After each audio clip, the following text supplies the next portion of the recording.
Hey, everybody. I'm really excited about this episode. I managed to get someone on here that I've been a huge fan of his work literally since I was a teenager. So, this is Coach Tony Blauer. If you know anything about practical martial arts or combatives, I'm sure you've heard of them.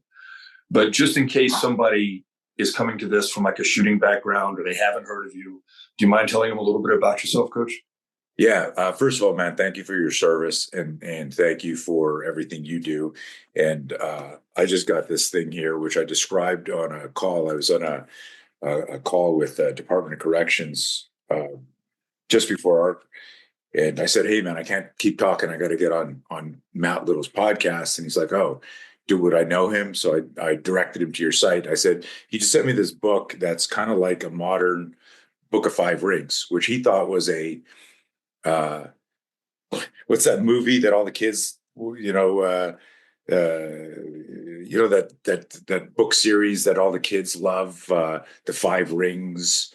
Uh, you're old, so you don't even know. It's the I can't even remember. But he made this reference to this movie thing of Five Rings. I said, no, Musashi's Five Rings. He's like, oh.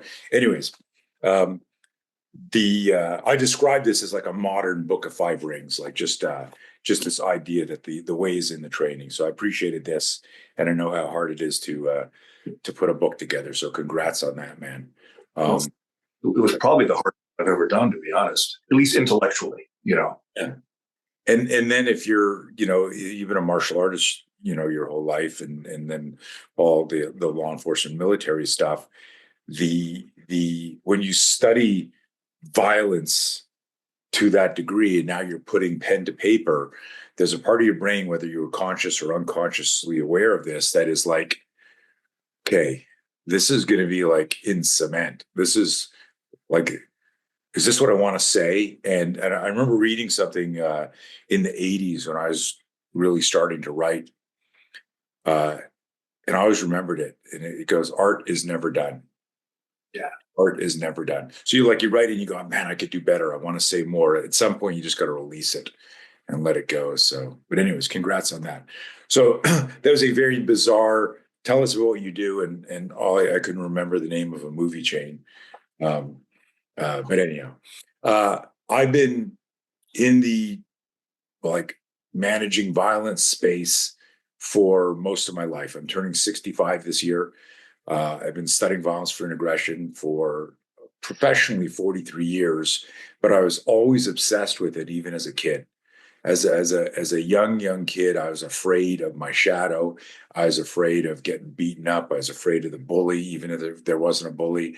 Uh, I used to pie corners when I was 7 without knowing what pieing was. I mean, I was just just like, and some people might think I'm exaggerating, but obviously I wasn't like technically, moving in and doing this, but I was like, watch out, this is where you could get jumped. And it wasn't comfortable. It wasn't fun, Matt. And you don't think to talk about it. You're 7, 8, 9, 10. Uh, but I was always obsessed and distracted by fear and danger. And I say that because the system that I developed uh, became, it might be the only self-defense system where every question goes through this filter: is this how humans would move and think? Is this how humans would move in this situation? And so I reverse engineered a program, and I don't know if you ever read the book The Wandering Taoist. Do you remember that? It was an old kung fu uh, book back, I think, in the 90s or 2000, The Wandering Taoist. Sounds kind of familiar. Yeah. Yeah, if I saw it, I'm sure I did because I devoured all that stuff back Yeah. then. So it was a little bit, it came out a little bit after the Way of the Peaceful Warrior by Dan Millman and all that.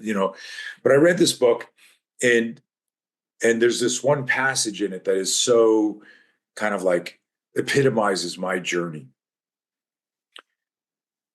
The the story's told through the filter of this grandchild whose grandfather's a famous kung fu master in China, and he's sent to go spend the summer and learn some kung fu with the master, and who's his grandfather. And he says one day, he says, grandfather,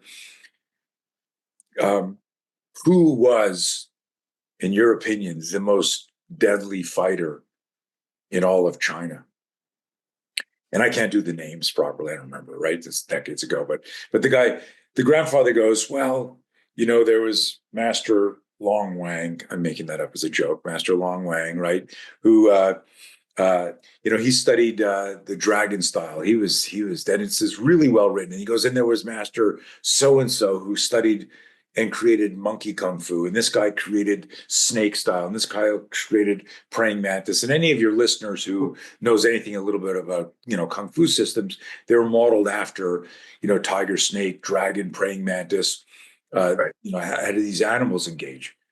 And he goes on and he describes all these things, and it's really well written. And I love all this geeky stuff, so I'm reading it, and going, oh yeah, yeah. And then he pauses, Matt, and he goes, all of those men were devastating and deadly in their own right. But now that I think about it, the person who was the most dangerous, the deadliest of all of these guys, now that I think about it, was Master so-and-so. And the reason he was so dangerous, and I'm reading it, he goes, was because he didn't base his system on how animals fought. He studied how humans fought. And I remember reading that and like literally, I don't even know what a guffaw sounds like, like you said, and then he guffawed. I don't know what that is, but I think I guffawed that day. I was like, it was like this, no fucking shit. Really? You want to develop a self-defense system and you've decided to study how humans fight and feel and think and move? And this is something that has earned me a lot of haters in the defensive tactics, combatives world, self-defense world, martial art world, but also a lot of people like yourself who go, they say, find the lie, right? What he's saying is true. We ended up designing a program that was based on neurobiology, kinesiology, and psychology. And unless you identify as a cat or a mermaid, which is very possible these days because the world has gone insane, my system can make anyone safer, even if they love martial arts or shooting or whatever. These are all complex motor skills you got to develop. But something happens when we're truly surprised and in an ambush, where executive function is hijacked, cognitive brain is bypassed, limbic system, amygdala respond first. And so we built a system around that, and this, we call it SPEAR system, and it's how do you weaponize the startle response?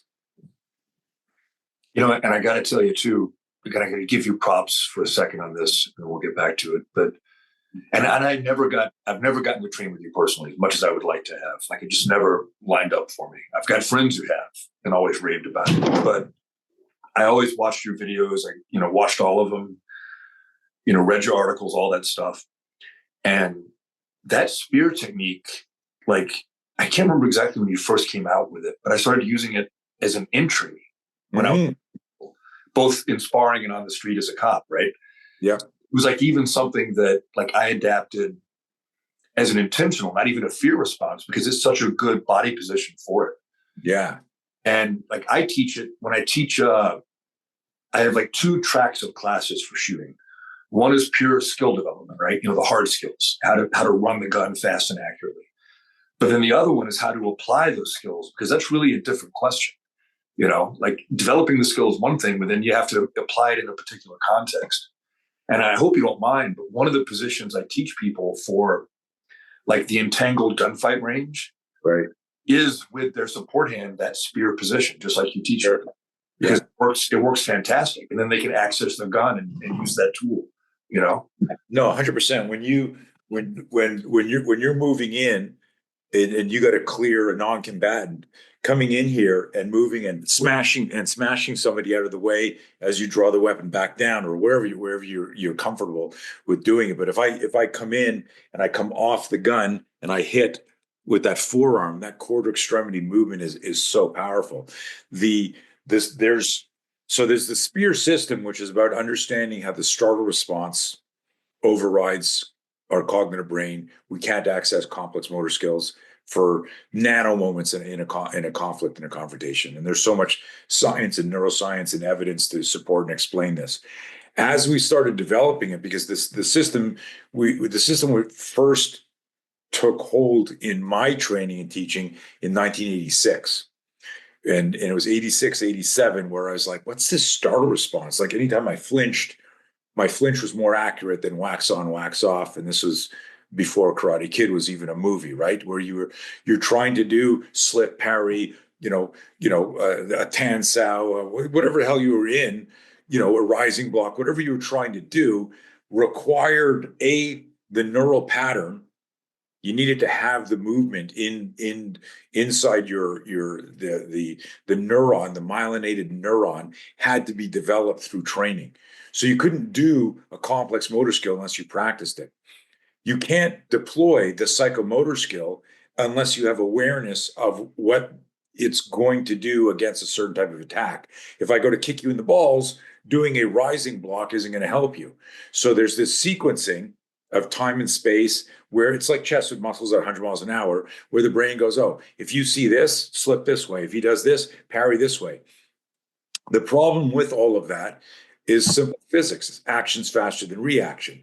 If we're sparring, Matt, and this is where the misinterpretation of our application happened in the law enforcement military community. I was specifically developing something to make police officers and professional warriors safer during extreme close quarter ambushes inside a reactionary gap. And most DT combatives training doesn't really address the ambush. It's the operator or the cop. Move to 2 o'clock, secure his wrist and his elbow. If he resists, transition to blah, blah, blah. It was always, we kick down the door, we come in, and we're doing this in the room, and blah, blah, blah. And so I created back, I don't know if you knew this, but on the actual 9/11, I was down at range 19 training those guys on the 9/11. And I'd been there before, 3 times before, and then to be there on 9/11. But what I did is I created a program for them. We still teach it to this day, but it was a no room to shoot, no time to shoot, no need to shoot program. That was the name of it.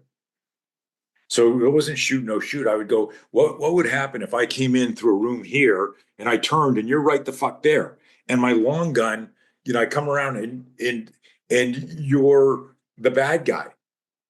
You're grabbing my gun. You can't shoot me with the long gun. And we created this before, we saw this ground fighting with against guns, what's called, you used the term before, entanglement training. And so we were doing that freaking 20 years ago. Yeah. But we called it no room to shoot, no time to shoot. And now it was this idea that if you grab my long gun, my nervous system the cross extensor reflex is going to tighten my grip on that gun. So if I say to you, what would you do if someone, grabbed your long gun? You go, oh, inverted J, figure 8. I'd kick him. I'd transition my pistol. I'd pull my knife out. These are all things that you practice in a theoretical environment that are valuable to practice, but that's not what happens in the first couple of seconds in the true violent encounter, in the scenario. And a lot of it is practiced in a sterile environment where it's like you grab, like if we're doing long gun retention, I got gloves on, I got eye protection on, and I step up, you hold the gun, and I grab your gun, and we go. Well, that's not how it's going to happen if somebody grabs the gun. And you probably experienced that or seen that, and you realize, holy shit, that was different than how we trained.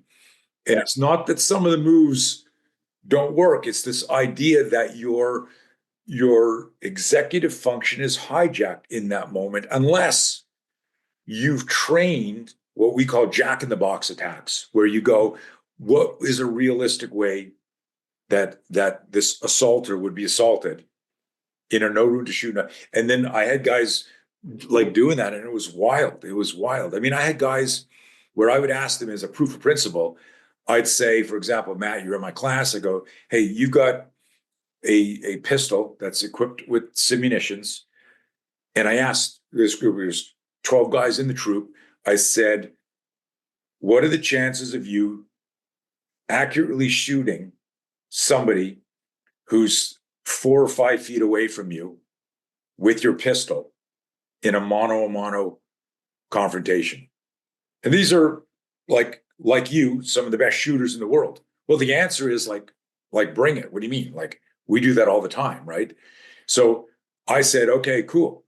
And what I did was, and I got pictures of this and stuff, it's wild. We got, when people do these force on force drills, I've completely hijacked I've not even answered your question yet, but to completely hijack the show. This is going into this like this. So, yeah, this is how I teach too. So it's like, so if you were going to do a drill with simunitions, right, it would be like, okay, everyone eye protection on. Okay, everyone go over there. You guys go over here. Okay, role players ready, go. And you try to make it surprising, but there's a lot of controls that are put in place. Here's what I did. I asked the guy, somebody 4 or 5 feet away comes running at you. It's a deadly force encounter. Can you draw your pistol or shoot this guy in the face or the body before he gets on you from 4 or 5 feet away? And the answer is like, yeah, right? I said, okay, cool, right? We went into the shoot house. We took that guy. I said, turn around. When I say turn around again, there will be a scenario here. And it's going to be a scenario that you have to solve with your pistol. So I've already keyed up his nervous system to get ready to go for his pistol. He's got his long gun on. I said, you're guarding a compound entry and someone's going to come up and start talking to you. He says, okay. But he's already like, right? You're primed. And there's no way, I always tell people, like, you can't practice counter ambush training because you're practicing counter ambush training. So it's not an ambush. Guys, we're going to do a red cell test tonight. No live ammo. It's going to be between two. As soon as you say that, it's not an ambush. And so you start to get ready. And I'm not saying you shouldn't do that shit to practice readiness and how long did that take me to do that, but just recognize it's truly not an ambush if you're talking about it first. Some artificiality to it. Yeah. And so here we are in this room. I bring the whole troop in there. So there's 12 guys in the room. Everyone's got iPro on. Everyone's in kit. So now you're not going into a room where there's one guy with a gun. So the guy who's the defender, he turns around. I pull another guy up here. And they've been told, like, he's going to, like, verbally abuse this guy. I got to get in here. I got to talk to the president or whatever. And this guy's out there indexing his M4, talking to the guy like this. And then what I've done is I've already identified with the other 10 who are standing in like a small shoot house room. So it's like literally like you're in a marketplace in terms of heads. And I've already identified one guy who I said, listen, you're going to come out and you're going to go durka, be telegraphic. Don't come out like Wyatt or, come out and make some mistakes because this guy.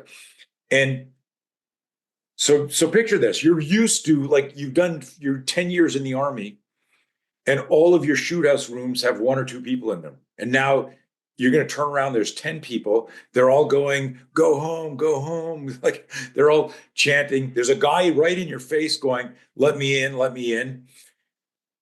The defender didn't know this, but the guy right in front of him grabs at his gun, his long gun.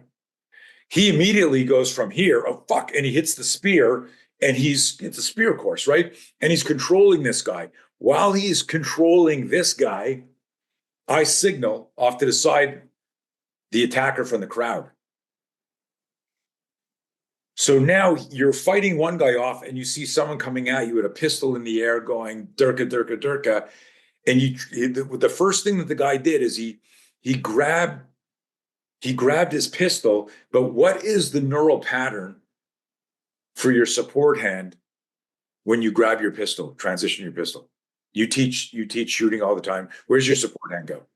So you take your hand, you sweep the rifle out of the way, take your hand, reach the pistol, and you present out, rolling your grip in. Okay. And so your left hand is sweeping your rifle. Does your support hand come up and get ready? Does it index, right? Comes up. So there's a neural pattern there's a neural pattern to go here and come up as you present the weapon.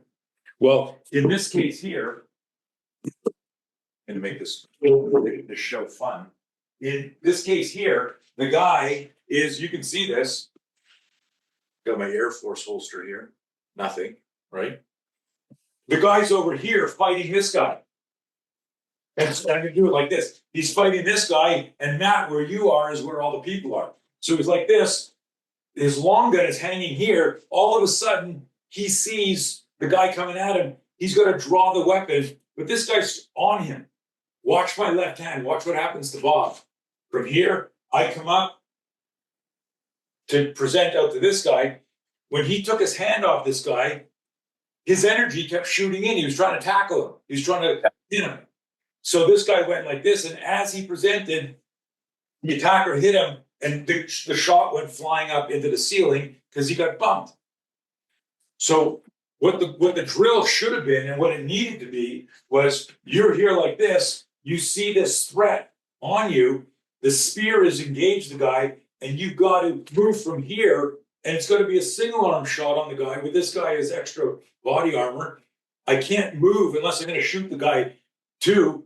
But if I take my hand off a force coming towards me, where does that force go? It's just physics, right? And so, but here's the thing about the drill. The guy missed because what these guys had never practiced is, and this became the question, if you had two guys that you had to fight and one of them had a gun, what would you do? Our intellectual brain goes, well, I shoot the guy with the gun. And I go, okay, good. Let's do the scenario. And this is the scenario. The guy without the gun attacks you first. Your shoot, no shoot brain goes, oh, I'll just do this. Oh, fuck, a guy with a gun.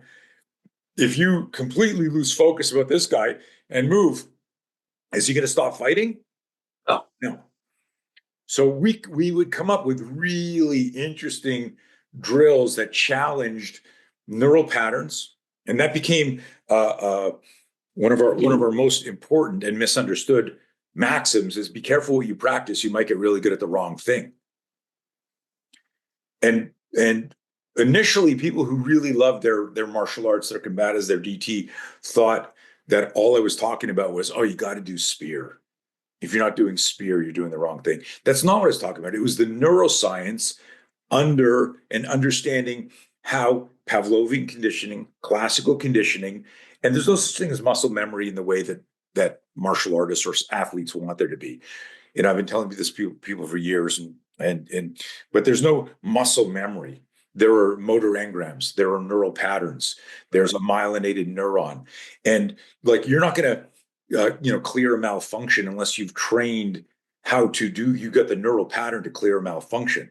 But if you don't know your gun's jammed, has there ever been a soldier or a cop who's been in a gunfight? They've got auditory exclusion. They've got tachypsyche. Everything's going in slow motion. They've got tunnel vision, and they're pulling on the trigger, and the gun's not firing. But you see it all the time in body cam and dash cam videos. The gun's out of battery. Well, but why didn't muscle memory just clear the malfunction, right? So there's no such thing as muscle memory. There's got to be self-awareness, situational awareness, and then the neural pattern where you go, hey, my gun just didn't go bang. Fuck, I've got a malfunction, and then I've got to do some sort of clearing. But there's so much more opportunity for the psychology of learning and understanding what we're doing that would make everyone safer. And that's really what the spear system is about. It's grown way beyond. We went down so many rabbit holes, but it initially started with there's this primal hardwired survival response to protect the head. And so if I walked up to you and I smacked you, even though you're a badass, if I went up to you, I go, oh, Matt Little, could you sign my book? Like, wow. And you went, yes, thank you. And you start doing that. And I just smacked you in the head. Your body would do this. The fuck? You close your eyes, your head would turn, your hands would come up. Then you would kick my ass, right? Meaning, and that's what people need to understand is like, you can smack Mike Tyson, you can smack me, you can smack you. If you surprise us our limbic system and our amygdala will insert a response. It'll do something to protect the head. What we figured out is how to shorten the gap time between startle response and converting it to front towards enemy, if you will. How do you get back in the fight? And like I said, I've never gotten to train with you personally, although I'm a big fan of your stuff. And I wish I had. But that was always clear to me in your articles and all the videos I watched, that you intended this to be, it's a hardwired response in our brain. And it was always obvious to me that you intended it to be a bridge to the things you have trained. Correct. How do you bridge to get your techniques in the fight so you can win the fight? That was the exact language. The spear is a bridge to your next move. And I would say lovingly that, if you don't have a next move, you're going to get your ass kicked. So you better train. And that in the most polite way, I would tell people, look, you may be really good at jiu-jitsu, at Krav Maga, at boxing, at Thai boxing, at Aikido, and you've gotten really world class at it. But if you're truly surprised in a violent encounter, your theoretical answer in this conversation isn't necessarily going to be there just because you said, well, I would do this. And I use this metaphor that for those of you listening to this, sitting on the fence going, this guy Blauer, he talks a big game, but I've never seen him in the UFC. Or that's my favorite, is like when people go, have you ever fought in the UFC? Well, what are you talking about? Or the classic Roadhouse line, I thought you'd be bigger. I always tell people like this, I'm only trying to make you safer by sharing like decades of research. And I write so much and I put out so much content, is to ask yourself, if you feel threatened by any of this information, that's kind of bizarre, because it'd be like this. You have a 1967 Mustang and you've refurbished it. It's gorgeous. It's a convertible. It's fast as shit. You're a really good driver. You know what that Mustang is missing? A fucking airbag. And you could be a really good driver, and if somebody hits you at the wrong speed, that airbag could save your life. In the same way, your startle response is the airbag for personal safety. And so imagine me saying to you, hey, your car wasn't equipped with an airbag. I would like to teach you how to install this airbag so that, God forbid, you are ever in a serious accident at a serious speed. You've got this big ball of fucking air in between you and your steering wheel or your dashboard or the window. And it could mitigate the amount of damage, if any, that you experience. And imagine somebody saying, no, that's stupid. I don't want that. The accident here, Matt, to make this metaphor complete, the accident is the ambush, meaning what people do is they go, well, I'm a good driver. Right? I go, this is nothing. This could be somebody T-bones you, a road rage, somebody drives into you. There's another car accident and you're doing 70, boom, and you get nailed. When people get stabbed, shot, kidnapped, and I always make this joke, because in your world where you came from, how important was situational awareness? Left a bang, get off the X. It's everything. Everything. But if it was everything and it was a science, nobody would ever get ambushed. Well, and to your point, Coach, like I've trained martial arts my whole life, right? And I got black belts in several martial arts. I trained everything from classical Koryu Jiu-Jitsu to Jeet Kune Do, And I was a cop in very active parts of Chicago, and I was the kind of cop that went out there looking for trouble. Right. I have been sucker punched. I've been sucker punched. It can happen to anybody. I don't care how highly trained you are. You can't, or how situationally aware you are, you cannot predict every possible attack. Sure. And I appreciate you sharing that. For people need to hear that. And this is why I always tell people, like, if you are, and I guarantee that, like, you got sucker punched, and what you probably remember in your report, you went, suspect sucker punched me. I was able to regain control of him. I put him on the ground, knee on belly, gave him some commands. He resisted. I punched him in the face, turned him up. And you would articulate, of course, you can't punch anyone in the face these days, but back in the old days, you could. The old days, you could. Yeah. But what you left out of that, and had you gone through one of our spear instructor classes, you'd have written something like, suspect sucker punched me. Fortunately, my cross extensor reflex deployed the startle response, which moved my head out of the way, and I was able to just get a glancing blow because this guy was big. It probably would have knocked me out, and then he would have access to my head and my gun. But I was able to, his punch careened off my forearm, caught me over my left ear, and I was then able to regain control by, as my cross extensor chain deployed, my fingers splayed, my arms went outside 90. I was able to grab him, at which point I felt I could overhook, control him. Then I tripped him, took him to the ground. There's all these things that happen magically when the startle response deploys. But nobody ever talks about it because they're not trained in it. And this is the funniest thing is when I was developing the system over the years, I would interview people who'd been in different types of ambushes, including on deployment, like ambushes, like from firearm. So I'd find a guy that was, part of a convoy shot at, and I go, I heard you were in an ambush. I got to talk to you. My name's Tony Blauer. I'm doing research for my system. Yeah. I go, what did you do when you started taking fire? And they always answer IA, right? And everyone should know what that means. Immediate action. I go, immediate action. Yeah.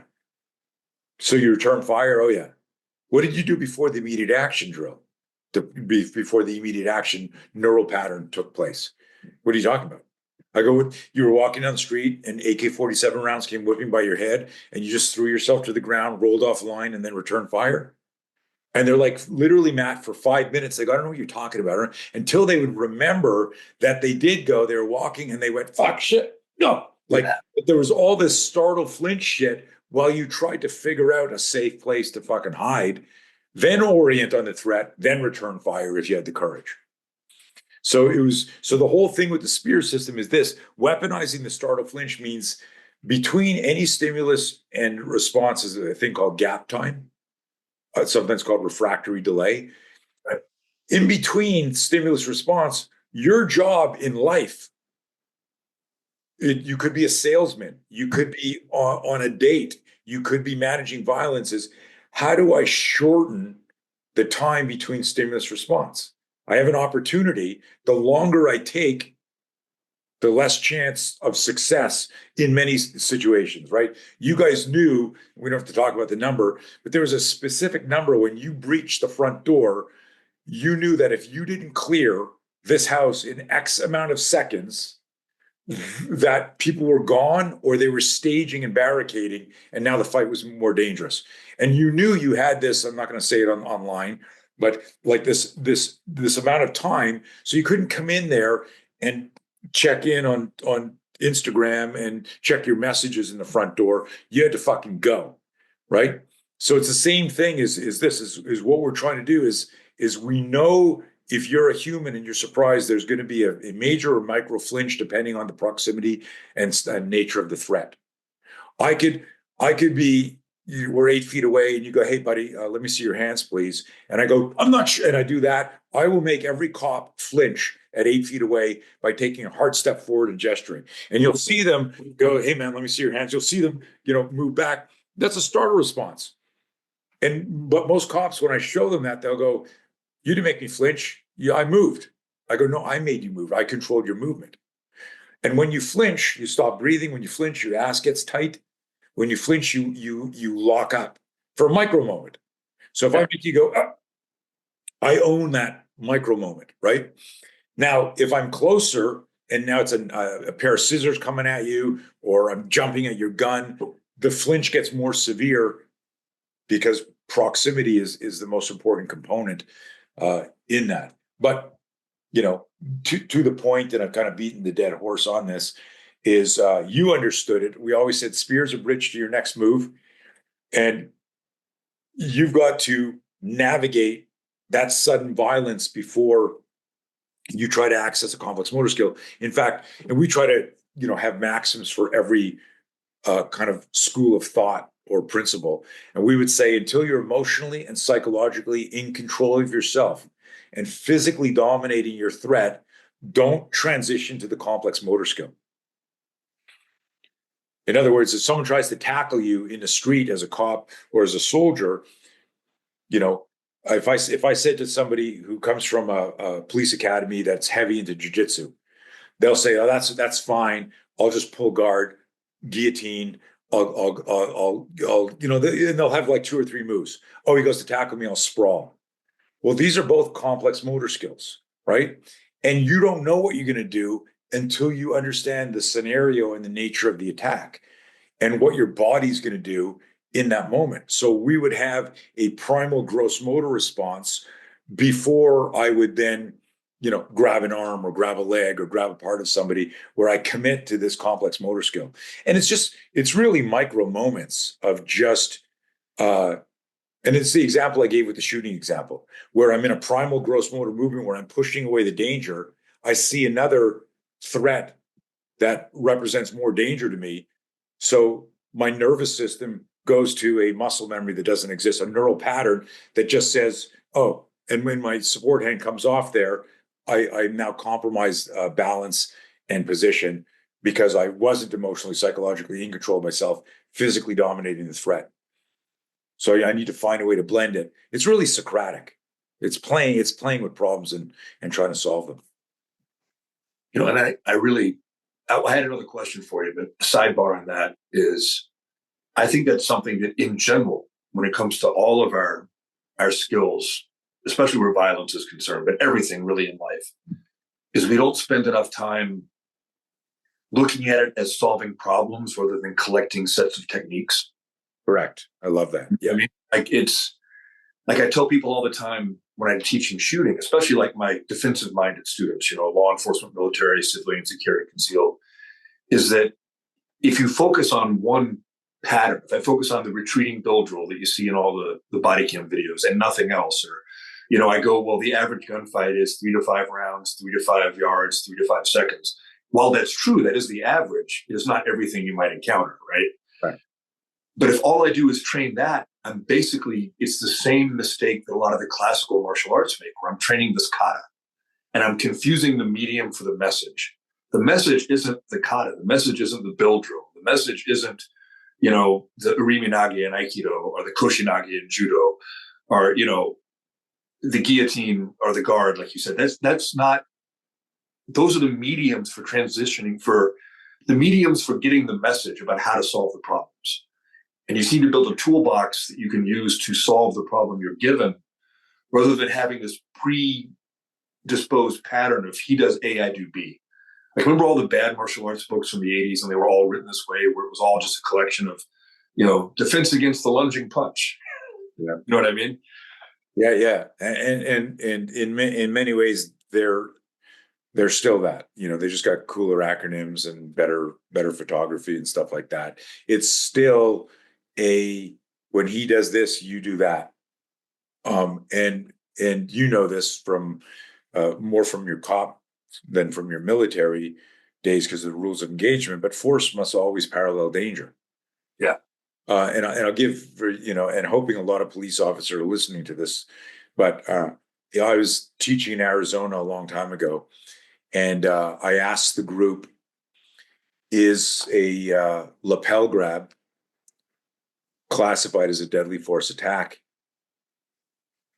in your department? And they were like, a lapel grab? Yeah, someone grabs you like this.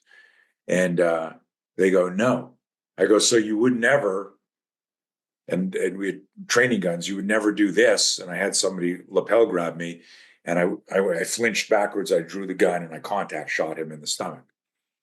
And they go, you'd never do that. And they all kind of laughed. I go, so if I had you doing a drill where I grabbed you by the lapels and your hands came up, you pushed away the danger against the threat's sternum, I'm still on you, and you drew your weapon and contact shot me or offline shot me, if your chief of police walked in during that drill, he would be disappointed in all of you, right? And they were like, yeah. I go, so, and we were in Arizona, and I said, there were 2 park rangers who their area of operation was the Grand Canyon.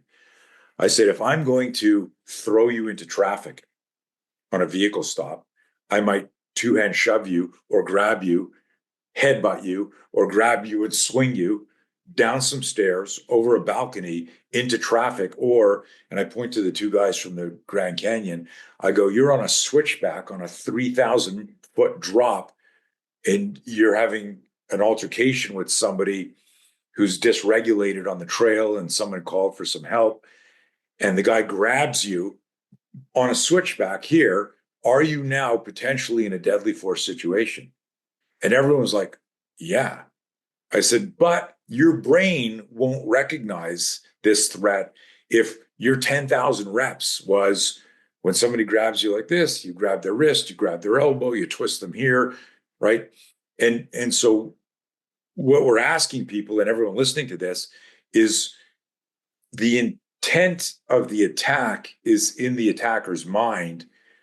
Do you remember I forget the movie with Vin Diesel where he kills a guy with a teacup? It's some science fiction movie, but he like one of the Riddick movies, maybe. Yeah. But he kills the guy. He's in there and he picks up a teacup. He's pretending to sip it, and then he smashes it into the guy and kills him. And then he goes, "Death by teacup," and it's really funny. But it's like if I said if he picked up a knife or a gun, everyone would go gun, knife, but you would never yell teacup, right? Like, right. So the idea here is what is happening in the scenario. Yeah.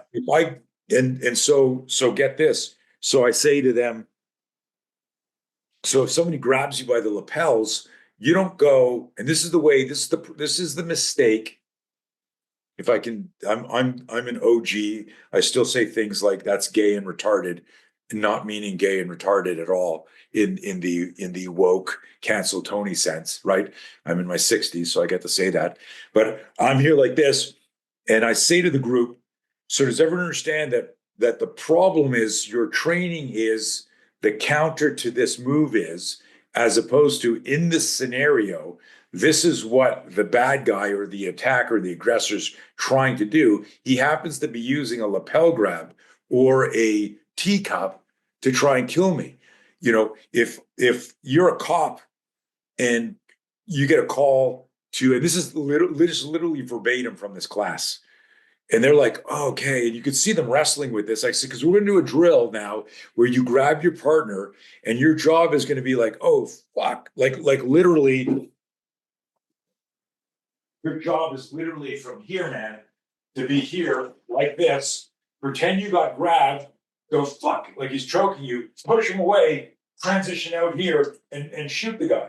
And just do this and this. But it starts with this lapel grab. And you could see people were wrestling with this, like, oh my God, because they had spent 3 years, 5 years, 10 years doing some wax on, wax off stuff. Yeah. And they couldn't move from what looked like a non-deadly threat to a deadly force response. And I said to them, let me help you out here. You get called, an alarm goes off at a factory. You go show up with your partner, and you realize this is like a meat packing factory, and you kind of like, it's creepy at night, and you're around there, gun, flashlight, you're moving through here. You tell your partner, I guess there's nobody here. I don't know what triggered that. He hears something. He goes into a room. You call him, dude, everything there? You don't hear him. You walk in there with your light. Right, you're looking around here. This is turning into horror. We need some spooky music going on here, and all of a sudden you hear, and you won't hear it here, but you hear like water dripping, and you look and you see on the ground blood splattering, and you look up and there's your partner on a meat hook, and you go fuck, right? And you turn around and there's Jason. And how is Jason, Matt? How is Jason going to grab you and put you on a meat hook? Lapel grab. Lapel grab, right? Are you going to go, oh, I got to get to 2:00 and grab the wrist, or should I be shooting this guy right now? Right? In other words, I did that. I said, you don't know, you will find out. I said, so guys, if somebody grabs you, are you going to shoot them? And they're like, yes, maybe. Not going to, it depends. It depends. It's all Socratic. What is the scenario? You have to solve the problem, Exactly. not apply a lexicon of technique. Yeah. Yeah. We don't want that knee-jerk reaction. Guy tackles me. You have multiple assailant fight, guy tackles you. You probably don't want to pull guard. This would be a good time to smash him to the ground and turn around and friggin' run, if you're alone. So a lot of it is, what is the scenario? Or the guy tackles you and he's got a knife. That changes grappling pretty severely. Well, here's the cool thing when you ask questions. What we do is we want to always do like internal AARs, that after action review, where you go, man, I just did this exercise here and I was really out of breath. And that was about the length of a real fight. So my anaerobic efficiency sucks. Okay, note to self, sprinting, anaerobic, whatever I need to do. I noticed there that we fought for about 2 minutes and my forearms and my hands were smoked, lactic acid. Okay, I need to do more isometric, isotonic stuff. I need to do things where I'm holding on, on stuff where I can't let go because I'm going to fall, or if I let go here, the guy's going to stab me or do something. Where you got kind of a checklist, just like in the original, a CrossFit made famous, the GPP, right? The general physical preparedness. How's my agility? How's my coordination? How's my balance? How's my stamina? How's my strength? How's my endurance? On all these things, and have this checklist of you as a tactical athlete. So we would do that, for scenarios. So it'd be like, what are my verbal skills if somebody lapel grabs me? And why wouldn't I shoot them? Why would I talk? Well, the scenario would determine that. Right? And then why should I not talk? And why should I immediately go to the, deadly force option? Well, the scenario will tell me that. So it's a whole different way. I'm never looking at, defense against a headlock. Well, I'll do this. Like if you're a grappler, someone gets in a good headlock and you're standing, you're going to grab their hip, you're going to sit back, you're going to pull them over your leg, you're going to mount them or get crossed. Like you immediately take them to the ground. It's so easy. But if you get in a headlock and you're like in a street fight with two people near a car with a trunk that's opened, like like something else is going on here. Like, do you really want to turn your back on the other person? Is there something more violent you can do? And so we look at again, what's the scenario? Where do I not want to be? What can I do? What are my options here? And it's not that anything's right or wrong. It's just, did you explore them so that you're not reacting, you're responding to the violence? And the other thing about that, I think that, from my experience, I've seen is, and it seems like an obvious statement, but so many people, especially in administration, in law enforcement or military, miss this because they think that a 40-hour course somehow makes you a subject matter expert, right? Is that the better trained someone is, the more able they are to make those decisions, to be aware of the circumstances, and to orient themselves to what's actually going on and have the appropriate response.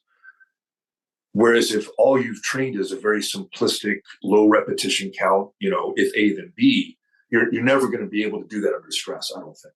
Like you've got to. I have some contrarian views on that. I agree in principle, but there's a course that I do for martial arts schools called Just Because You Can Doesn't Mean You Should. And it's the story that highlights 4 or 5 world-class martial artists that were killed trying to be courageous bystanders during assaults on someone else, or robbery.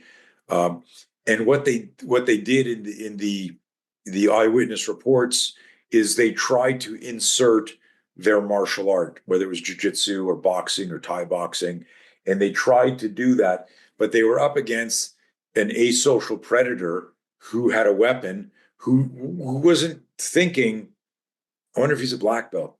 It was just like, I've decided that if anyone gets in the way of me getting this watch or this purse or this person, I'm going to shoot that person in the face.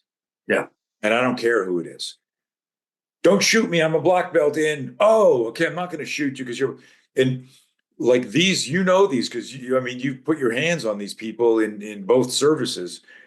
You got somebody who doesn't care. Like that's the most dangerous opponent, right? And because like they're starting as a zero with nothing to lose. Yeah, they literally don't care what happens to them. Like it's not even in their brain. It's not even a factor. So to your point of like, hey, 40-hour class that the people need to train, this comes back to the quote I threw out earlier, be careful what you practice, you might get really good at the wrong thing. We want people to think, and to solve problems, you got to be able to manage fear. And the fear isn't, am I courageous? Because a lot of people, when I talk about fear management, my most important program is our no fear program. And we spell that KNOW, Right. right? And it's this whole idea of using fear as a catalyst. For most of us, particularly type A people like you and I, and probably every single person that would listen to your podcast, we're type A. We like things how we like them. We like world order. We like when people are polite and follow the law. And if we're working out, I go, hey, where are my shoes? My boxing shoes. We like things where they are. You got your little routine, right? Yeah. And so that type A personality, it's I forgot where I was going with this thing. Hold on a second. Let me try and backtrack. It was so good. This, be careful you practice, you might get really good at the wrong thing. The idea is if the training was teaching more of the problem solving, what would happen, and this is where I was going with this, and tell me if this makes sense. If you love Taekwondo and you're a cop or soldier and you love Taekwondo and you teach a couple of nights a week or you compete, you've created a romantic relationship with mostly using your legs as weapons.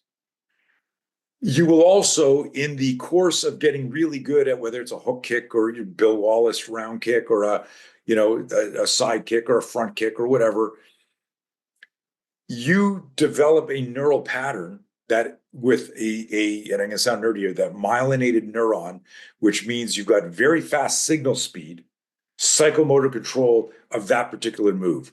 You have, through your career, developed a few moves that every time you got to go hands-on with somebody, these two things always fucking work. Depending on this and that, I'm moving this way. And if I whispered in your ear, hey, this could turn into a deadly force attack. Try something new tonight. You go, no, we don't whisper in our fighter's ear in the first round. Try something different. We've trained him for this fight against this opponent. We're not improvising now, right? And so the type A personality likes things as they like them. What we don't realize is this, and this is again a self-awareness piece. Does my training support me asking myself questions about what would be the safest countermeasure right now? We have a model called choose safety. What is the safest thing I could do here? And for the type A personality, that sounds a little soft. That sounds a little wussy. What do you mean the safest thing I could do? And I use words, Matt, intentionally in a provocative way because I want you to think. I don't want you just to just throw it away. We say, I want you to choose safety here. And a lot of people hear choose safety as playing it safe. They make it sound like softer. What do you mean choose safety? Well, if you're in an active shooter situation and you're traveling and you don't have concealed carry and you're in a club like that attack in Paris and you happen to be there, what is the safest thing to do if you don't have a gun in an active killer situation? It might be to fucking kill the bad guy with the gun. And so sometimes the safest thing to do is to fight to the death. Yep. Sometimes, and I use that as an example when that attack happened, I go, and I said to a bunch of type A's, would you ever play dead to survive a fight? And you'd be surprised how many of them go, fuck no. I go, wait a minute. Why wouldn't you? You're in this club where 100 people are fucking murdered. I forget how many people were shot in that big club attack in Paris years ago. and you got shot in the leg and the arm. You don't have a gun. Two people were shot. They fell on top of you. You're 50 feet away. Why would you sit up and go, I'm not dead yet? Why wouldn't you play dead, look for some improvised weapons, get a belt off your hand, get a pen in your hand, maybe there's cutlery, get ready to go. And if somebody walks near you and they're fucking dead checking people or looking for people, go when they're beside you. Like what, like, in other words, but you see how like fast that the ego reaction is, I would never play dead. I would never run out the back door. So I got a story. I kind of, not really a story, kind of just like an anecdote about this, right? Yeah, So please. my team commander in special forces, really, really good guy. Lenny had the regimental record for the most amount of time in command of an ODA. And nobody's ever going to match it because they changed the rules so you can't do what he did. He turned down major 3 times and then went to warrant so he could stay in charge of the same team. Nice. He ran like over 20 years, right? And I remember as a younger guy on the team, at first being a little frustrated with how he wasn't being risk averse, but my young brain felt like he was being risk averse. Right. You know what I mean? But no, what he was doing was he was managing all the variables to make sure we had the odds in our favor all the time. Yeah. And because of that, like that kept us alive some of the time. Yeah. Like, and that's when I realized the value of his thought process, it was a big like paradigm shift for me as a soldier and as a person. That like it's managing risk doesn't make you afraid. Managing risk makes you smart. Yes. Why would I want a fair fight? I don't want a fair fight. Fair fights are for sporting events, not for the real world. Yeah. So it's kind of backing up what you're saying with something from my life. Like that was what taught me that. Because I kind of had like and nobody had to like sit me down and explain it to me. It's like the light bulb just came on one day and I was like, wait a minute. He's keeping us alive by making sure that all the odds are in our favor as much as possible, as often as we can do it. You know what I mean? 100%. And if you have kids, I do. yeah. So it's like he was the dad, right? And it was like, you know, I told this story yesterday in another podcast where when we moved here 15 years ago, there's a park about 300 yards down the road off our kind of a cul-de-sac, our dead end. But then it had 2 other ways you could get into it. One was an old country highway and another was a back road.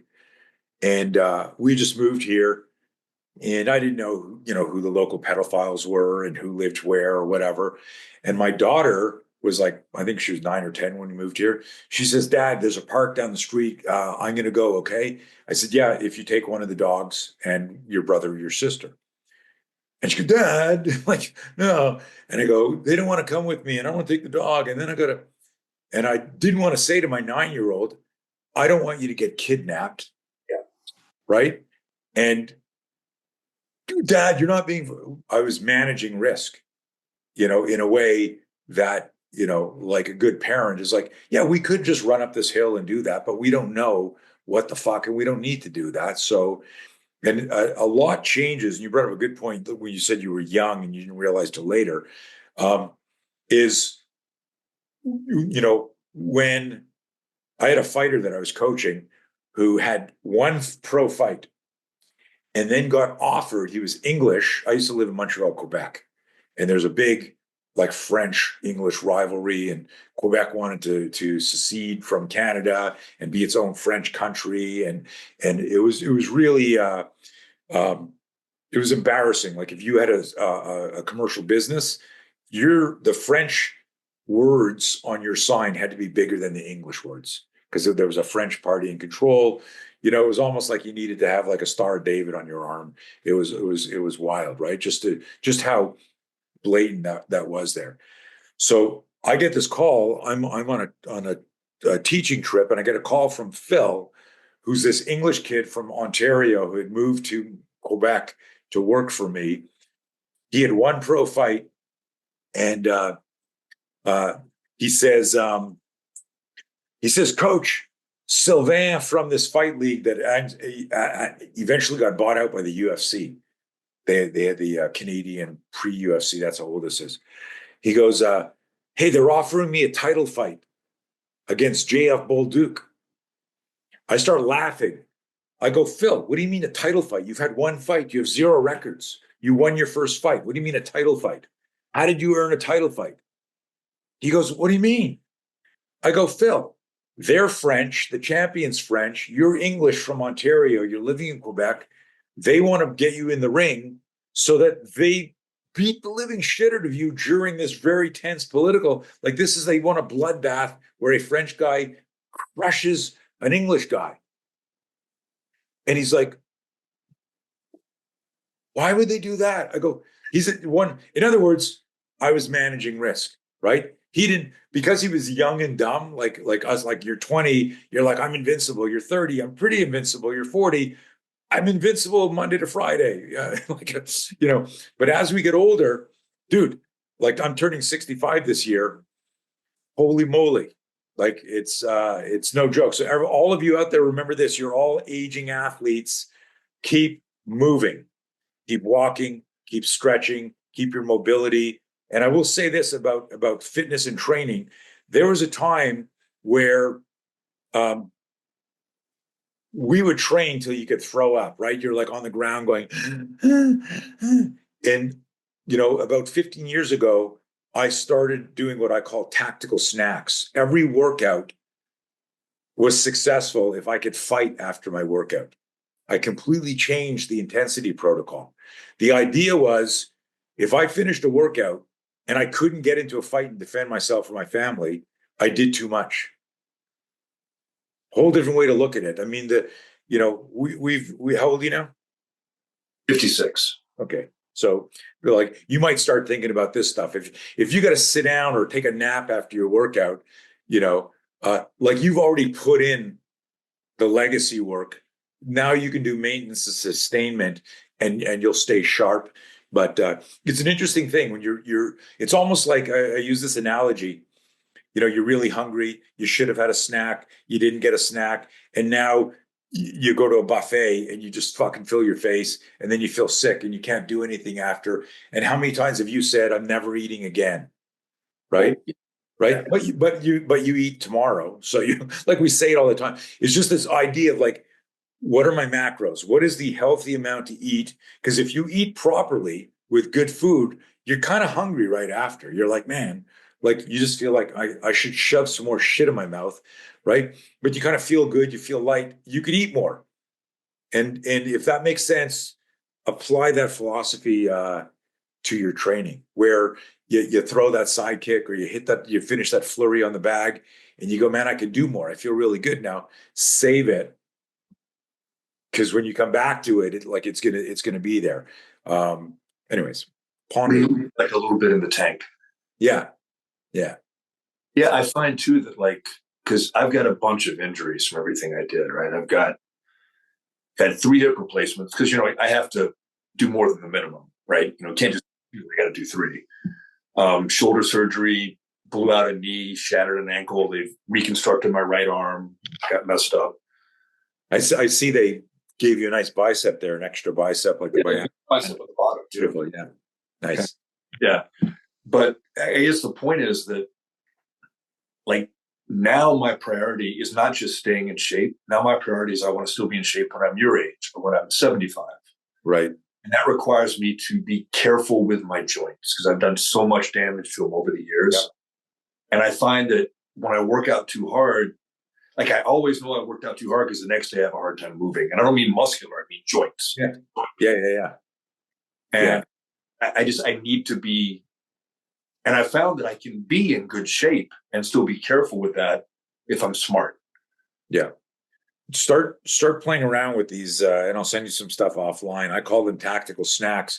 And we've got all these different workouts where the workouts are 1 minute long, 2 minute long, 5 minute long. And what you do them is I gamify. I go, after I finish every single email that I got to answer, I'm going to come in the garage. I'm going to do my spear form movement. I'm going to hit Bob once. I'm going to I'm going to do the cert pistol for 10 seconds, do some concealed carry. And it's like 3 minutes. I'm invigorated. I got up from my desk and then I go back and I go to another project. And I'll look sometimes where I go, okay, I answered 40 emails today and I did 10 push-ups after each email. Well, it's 40 extra push-ups. And it, how long does it take to do 10 push-ups, right? 10 seconds if you're moving slowly. So I like it, that's a good idea. I like that one. it's this real cumulative, it's gamifying fitness. Some people might not get it, but try it and watch what happens. It's almost like the metaphoric compound interest. If I tell you, Matt, hey, put $1 in the bank every hour on the hour, you'll go, what's the point of that? I'm going to save up money and then I'll make a big deposit. But if you did $1 every hour on the hour and you did that for a long time with compound interest, you'd have a whole bunch of money. So it's the same thing with this. And you just kind of like, you think about stuff. So like literally none of the workouts you break a sweat in. You'll elevate your heart rate, you'll move. And there's so many different ones that we do, but you could pick 20 things that you want to have access to in your arsenal. It could be a knife transition, it could be a gun transition, it could be an empty hand thing, and you literally just go, okay, alarm goes off every hour on the hour. As soon as that happens, no matter what I'm doing, I'm standing up from my desk. I'll do things like I'm going to stand up. I tactically get off my chair. Instead of like slumping off my chair, I go, ribs down, pop off my chair. My feet land in a 2-point stance. Let's say I pretend the Bob behind me over my left shoulder here. I don't know what side it shows up there. Like is somebody who shouldn't be in my space now. He's coming in my garage. I see him here like this. I'll pop up off the chair and my ears and eyes go to him. The hands are looking to pivot around and moving towards the guy. And I'll just do that, like for like just some silly movement like that, where nobody knows. So I just get this idea to do something, but it's one extra rep of getting out of your chair tactically, getting your hands up in case something comes flying at you. But anyway, I really like that. I'm gonna steal that. I'm gonna incorporate that. Yeah, I call them tactical snacks. In the same way you might have, a cheese stick, 6 almonds, and an apple. I got to run out, but I know I'm not going to eat for 2 hours. I'm going to have like a little snack, but it should be healthy for me. The tactical snack is like, what is this little thing that you can grab on the fly? And there's things that I do getting in and out of a car. It just improves your visualization, situational awareness, keeps your mind going. It's fun. And it's funny too, because like I have this thing I call the fidget gun. Like if I know I'm going to spend all day at my desk, I'll unload a gun so that it's empty, make sure it's safe. And then every so often I'll pick it up and get a few reps of trigger presses or, just a few sight pictures. And it's my fidget gun. It's like my ADHD, I'm going to do this every so often. And this kind of, I guess it's the same concept, but I'm going to apply that to fitness too. I'm going to add something to that. What's important is that there is a trigger that might be a surprise, because you might go, I'm writing this proposal for this new course for this agency. I'm so tired. Oh, hold on a second. You know what? I'm going to fidget with my gun. That's not the same as, Matt, there's an emergency. Get the fuck up and go. So like a timer or an alarm on my phone. Set an alarm or a time or something like, do you have dogs? I do. I have 2. I have a Malinois and a working line German Shepherd. Do any of them, are they really well trained, or do they bark sometimes when people come by or walk by that? They are both well trained, but if the delivery man comes by, the werewolf is trying to get through the door. Yeah. So you might say, anytime the dog barks, I grab my gun. I take 2 shots at the target on the wall here, one of my pictures. I take 2 shots there, and then I clear the door, put the gun down, and go see what the dog's barking at. So what happens is the alarm to grab your gun is unpredictable to you. So what you're training your brain is to go threat transition, as opposed to I'm going to grab my gun when I feel like it, which is not the case in the real world. And you would do the same thing you could do something like anytime I get a text message. This is a fun one and I coach people on this. We have a program called BTS 90. It's a 90-day online course with me. It's like live, but I'm communicating with people and I'm giving them these tactical snacks each week, all this mindset shit. And then we talk once a week, I check in and go over stuff. But I'll say, like, every time, this is one that all of your listeners can do. Anytime you get a text, before you answer, do something tactical. Have a list of things that you would consider tactical. Is it a tactical squat? Like, we have something called tactical squats. So the conventional, like, CrossFit air squat has no tactical application. But a tactical squat is being in a split stance where you lower your center of gravity, and and there's different angles for it. We got a few different variations. But if I go today, anytime I get a text, I'm going to immediately hit a nonviolent posture, pretend I'm talking to somebody, smash them out of the way, and immediately transition to my pistol. How long does that take? 5 seconds. Anytime I get a text, I'm going to do that. Guess how many reps you've going, hey, man, take it easy. Well, bang, and coming out and doing, whether it's two-hand or single arm or whatever. It could be anytime I get a text, I'm going to get my hands up and throw a jab, cross, bob and weave, uppercut. I'm just going to do some light shadow boxing for 1 minute. The person who sent you the text doesn't know you're ignoring them, right? So but what I love about it is the idea that it's creating a relationship between a stimulus and a response, as opposed to, because in real life, when we need to defend ourselves, there's a stimulus and there needs to be a response. And so this works a little bit about that brain science there. So apart from the tactical snack, like, for people that are listening that want to know how to incorporate, like, your principles into their training, apart from taking a class with you, which everybody should do anyway, like I said, but what would be your advice to them as to how to, like, start to incorporate some of this stuff into how they train? So there's a lot of people that want to train with me but can't get to me just because I'm not. It's not that I'm semi-retired, but I'm busy doing other shit. I don't have a school anymore. I closed my school 15 years ago, and we just have a mobile training team, so we're all over the place doing things. But there's actually a few ways, and I'll have my office send you links if you want to share it. But twice a week, I do teach online live in what we call a tactical garage gym, and that's right behind me. And I started it when that weird thing happened to the world in 2020, and everyone got weird.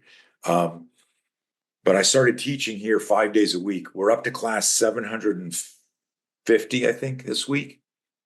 750 classes I've taught in a row since 2020 here. And we do lectures on fear management, mindset, drills, shooting, gunfighting, courageous bystander, multiple assailant, all sorts of stuff. It's insane what we do here. It's now, every one of those classes up in the cloud. It's literally the world's largest repository of realistic and relevant self-defense. And we use a lot of classes. I'll run videos of whether it's police officer, military, or civilian, like bad shit happening, where we're breaking it down, going, what could this person have done differently that would have changed the outcome? So we use real life stuff. It's not martial art. It's truly, the science and psychology of self-defense. So we do that twice a week. That's a way to, at a very, like less than $10 a class, you can train directly with me, ask me questions and stuff like that. We also have a program called the Human Weapon System that I joke that we released it a couple of years ago. It's 10 lessons with an 80-page book, and it's 10 lessons that range from 7 minutes to 15 minutes, all on the startle response, our nonviolent postures, our Trojan horse principles, our close quarter empty hand tools, tactical fitness, how to develop speed and power, in your own gym, low tech stuff. You don't need equipment. And it's pretty wild. It's called the Human Weapon System. And it's a way that somebody can go, I can't tell if this guy Blauer's full of shit, if this is legit. I'm going to check this out from a distance. And I joke that it took me 40 plus years to put together because it's like I filmed it like 43 years after I've been teaching 43 years. I've been a martial artist since I started wrestling when I was 7. So let's count that. Right. Um, but I've been teaching self-defense for 40 years. 40 plus years. So this human weapon system, if you're serious about defensive tactics or combatives, I would get that. If you're law enforcement or military, contact me. I'll get you a discount code for it. Um, and and then of course we do live in-person classes and other stuff. But So it's how it's easy. tell everybody how to find you if they don't already know. Like tell them how to find you on the internet, how to sign up for this stuff, how to see what you're doing, on social media content, anything like Yeah. that. I'm on and again, off again, shadow banned on Instagram. So that should tell you that I'm a good guy. Uh, but I'm just Tony Blauer, TonyBlauer, on Instagram, also LinkedIn, Twitter. But I'm mostly a very active on Instagram, even though my reach is very suppressed. But go there, send me a message. I don't outsource. I don't have AI answering my messages.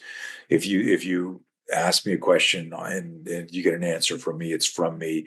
If you've got questions about which course is best, if you are a professional, public safety professional or military, and you want to learn about our programs, if you just go to my main website, also, it's Blauer, my last name, Blauer, trainingsystems.com. And that'll show you the 4 verticals of my company, our equipment company, all our spear system drills, our no fear stuff, and then coaching stuff with me. And for everybody who's listening that has an interest in being competent at defending themselves and the people they care about, or being able to handle the situation. Even though I haven't trained with you personally, Coach, like I said, you've been a huge influence on me with your videos and your writings and everything since literally I was a teenager. So Thank you. I recommend it highly enough. Anybody who's listening should check it out, should check you out for sure. Well, I appreciate that, man. And um, we should somehow get you to a force. Come to every year my annual combatives camp. Come to that. I do 3 times a year. I do weekend training at my house in Southern California. So we'll just stay in touch and finally meet one of these days. I'd like that. I'd like that a lot. And if you're ever interested in a shooting class, hop in any one of mine on me because it'd be an honor to have you in there. So yeah, I love that. I could always every time when I'm at all these tactical conferences teaching, there's always like these amazing shooters teaching at these events, and we meet at the bar during the week, and I go, "Oh, dude, I would so love to shoot with you," and I wanted to learn your system, but we're always teaching at the same time, so we all know each other, but we've never done the training. that's how I feel it like, because I go to like some of the SWAT conferences every year, like the 2 big Ohio and Texas every year. And it's always that way. It's like I can't train with the people I'd love to train with because I'm teaching the same time they are. Right. So you see each other, or like a SHOT Show, you see each other at the circle bar, but you don't get to actually do anything. And it's always the same because there's a lot of good people out there for sure. Are you going to SHOT Show this year? I am. Well, let's have a drink. I'll be there. Yeah, no, definitely. I'd like that. All right. I'm going to go ahead because I think you've got to cut this off pretty quick, don't you? Are we about at your time? I got 5 minutes. All right. Well, thank you so much for coming on. It was truly an honor. Like I said, I've been following you for literally before I graduated high school. So that's wild. Yeah, no, I really appreciate everything you've done to kind of advance the science of self-defense, I guess is the best way to put it. Thank you. That way, instead of a mysticism, there's wonderful things in martial arts. I'm very happy that I trained in every art I trained in, even some of the ones that were kind of goofy. I still learn stuff from them, But, and I kind of feel like shooting has kind of been the same way too. Like we're just now getting in both fields to where things are really grounded in science and reality, not in mysticism and in the way you want things to be. Right. And it's nice to see. So thanks for coming on. Everybody, definitely check him out for sure. He's got a wealth of knowledge you should take advantage of. And I'll talk to everybody again soon. Hope you enjoyed the episode.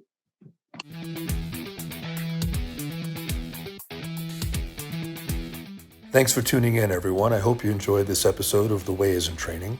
Please come back again as we explore how training makes us better at our craft and better in our everyday lives. See all of you soon.